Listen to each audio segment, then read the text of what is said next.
Flight 728 from Denver to San Francisco was halfway through its journey when the sudden turbulence hit.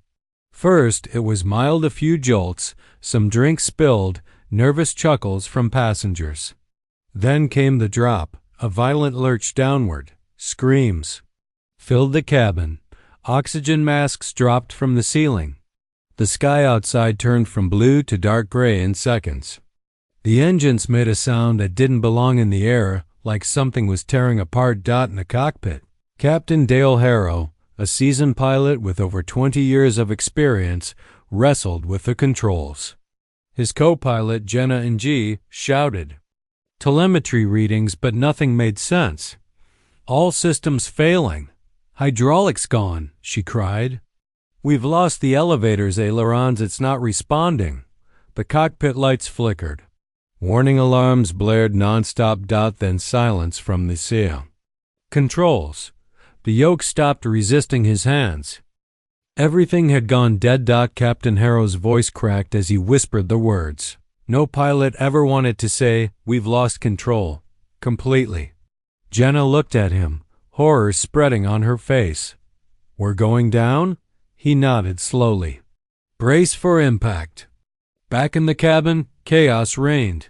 A baby screamed. A man was sobbing openly, clutching a rosary. People called loved ones on their phones, crying, praying. Among them sat a small girl, no more than 9 years old. In seat 14A, her name was Sophie Clark. She had been traveling with her uncle in the next seat, a programmer who was now furiously trying to text his wife one last time. Sophie had been quiet the whole flight, reading a dog-eared book titled Beginner's Guide to Flight Simulators. She looked out the window, saw the nose of the plane was too low, felt the sickening plunge in her stomach, and then she stood up. Sophie, sit down, put your seatbelt on. Her uncle screamed, grabbing at her hand, but the girl's face was calm, strangely focused. I need to go to the front, she said softly. He looked at her like she'd lost her mind. What are you talking about? I can help. I've practiced this. She slipped free of his grasp. She wasn't running. She wasn't panicking. She walked with the strange, quiet confidence of someone certain of what they needed to do. The flight attendants tried to stop her, but she ducked beneath their arms, crawling partway up the narrow aisle, past crying passengers, and then, a miracle, one of the attendants noticed the look in her eyes. Something different. They let her pass. The cockpit door was ajar, protocol broken in the madness. She slipped inside. Captain Harrow turned sharply. Kid, this is no place for... But Sophie interrupted him. I know you've lost controls, but you still have partial power to the engines and rudder, right? He blinked. Yes, but it's no use. The flight computers. Then let me try, please. Jenna looked at her incredulously. What can you do? Sophie stepped up to the co-pilot's chair and sat down. I've flown this exact model in my simulator. Hundreds of times, with failure scenarios, double engine loss, hydraulic blackout. I studied emergency landings for fun. She paused. Please. You said it yourself, nothing else is working. The pilot looked at her, truly looked, and saw. No fear, only determination, and maybe something else. Hope, we're losing altitude fast. You have 3 minutes before we hit the ridge, he said. Sophie took a breath, her hands trembling slightly as they hovered over the controls. Then she grabbed the auxiliary toggles and shifted the engine thrust manually, one just a bit more. Then the other. The plane jolted as it slightly rolled left, then straightened. She bit her lip, calculating fast. Using differential thrust to stabilize roll, she whispered. Tiny taps. The plane's nose lifted slightly. Not much, but enough. Captain Harrow watched, stunned, as she used the remaining rudder control to line up with a long clearing below an old highway, barely visible.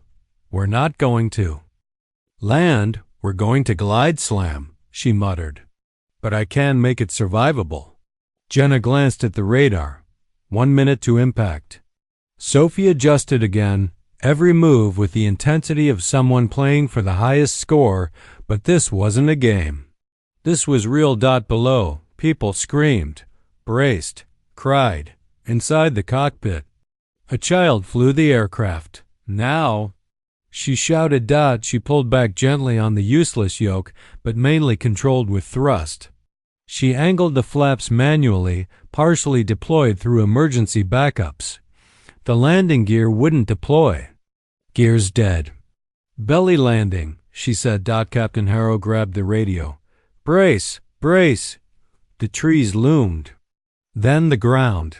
The plane hit the earth with a deafening crunch, tearing through brush, scraping asphalt. Metal shearing and sparks flying. It skidded for nearly a mile, plowing a path through the edge of the forest, then groaned to a halt. Silence. Total, unbelievable silence. Then a cough. Then another. A baby crying. A cheer. And sobs. Sophie opened her eyes, bruised but conscious. Captain Harrow was looking at her, tears in his eyes. You saved us. She nodded once, eyes glassy. Told you I practiced. The NTSB later called it one of the most inexplicable emergency landings in aviation history. The flight data recorder proved it. Sophie Clark had manipulated thrust and rudder just well enough to slow the fall and guide the plane into a crash landing that somehow left all 173 passengers alive. No one could believe it, but those who were on Flight 728 knew the truth. The pilot gave up. The system failed. But a little girl didn't. She did the impossible.